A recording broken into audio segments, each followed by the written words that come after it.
ayun, meron ka pang other show na ginagawa. Si Dan just finished, ayun, nakita ko na yung cut niya. Kita mo? Oo. What's that? Nakita ko na.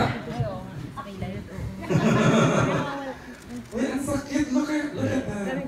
Hindi, yeah, it happened 4 days ago. Pero okay na siya, Nag-fever lang ako konti, pero better na.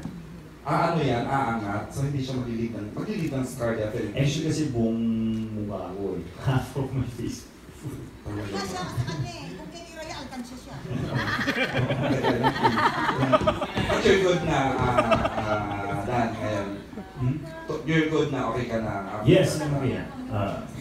And you're not doing any other shows? No, right now, meron akong rackets siya ng business ko, pero yun nga, kaya na adjust sa lahat. Alright, thank you, Dan. Waki, gabi-gabi ka, paano pang energy mo? Wala na. Vitamins na lang ng vitamins kasi nagtatrabaho pa ako ng gabi sa punchline. Natulog ka ng 8 hours, ha? Pinipili. Tapos may restaurant pa. Aray, may restaurant? Oo, meron. May kaya mo yung restaurant? Sa ano ito, sa Milay Street. Sa Marikina? Opo, yung mga Limbagnet House. Ay, yun. Proud of you. Mula nung nagsimula ako sa comedy work, yung pinag-ipunan ko doon. Happy for you, Kiray. Hoy, ikaw, JC, may talasabi ka paano to? Wala pa.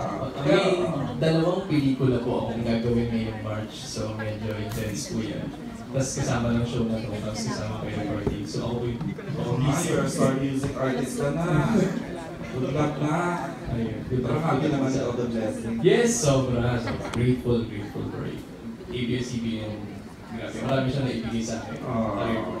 Thank you, JC. So, may talasabi ka, di ba? Wala pa po. Pero kasi naman papasok ka sa Dear Heart. Opo, Dear Heart. yes. Tsaka po, may gagawin na po pelikula. Pero hindi pa po na-system, so nakakatutok pa po. Ito yung ano, Opo. yung Julia. Hindi po. Ayun. Okay, sorry. Ayan, so medyo naayos naman production schedule nila. More questions, please. Yes,